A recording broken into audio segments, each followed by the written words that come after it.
Didier Mamis, bonsoir.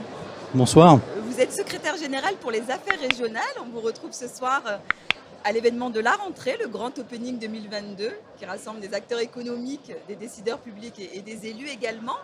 Qu'est-ce que vous attendez de cet événement et pourquoi c'est important pour vous d'être là ce soir? Je crois que c'est important déjà pour saluer la belle dynamique que représente ce rassemblement. Moi, je le découvre pour la première fois, étant depuis peu de temps dans la région. Et c'est vrai que pour le préfet, pour l'État, pour la préfecture, c'est extrêmement réjouissant de voir cette belle dynamique qui est l'événement un peu de l'année, mais qui finalement traduit aussi tout ce qui se passe au quotidien, je dirais, grâce à l'association donc Made in Soft, qui fait un travail vraiment remarquable. La transition numérique a des enjeux, notamment l'enjeu de l'emploi. Est-ce que vous pensez que avancer sur cette thématique-là, ça va permettre de répondre à ces problématiques de recrutement, à ces problématiques de postes qui restent vacants? Et quelle est la stratégie de l'action régionale en ce domaine? Alors c'est un secteur qui, déjà, il faut le constater, est très dynamique sur le plan de l'emploi. La progression à la fois d'ailleurs économique de ce secteur, c'est 10-11% de progression par an. Et la région Provence-Alpes-Côte d'Azur est vraiment dans cette dynamique-là. Donc effectivement, ça veut dire qu'il y a un besoin effectivement de compétences, de ressources.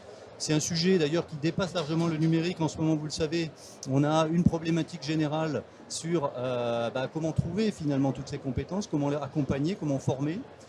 Le souci, c'est d'avoir un système de formation extrêmement étoffé, extrêmement dynamique, qui permette un accès à l'emploi un peu immédiat.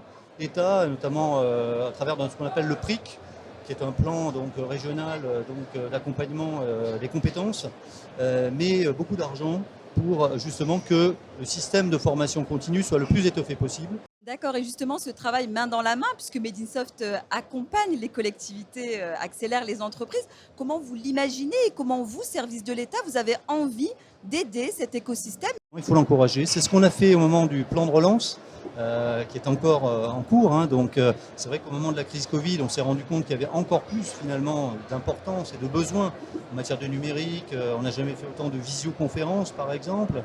Donc avec le plan de relance, on a accompagné notamment les PME, TPE.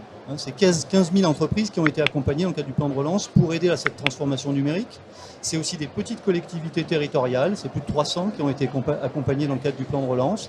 Donc voilà, on essaye de mettre le pied à l'étrier, là encore une fois, aux différents acteurs dans ce domaine.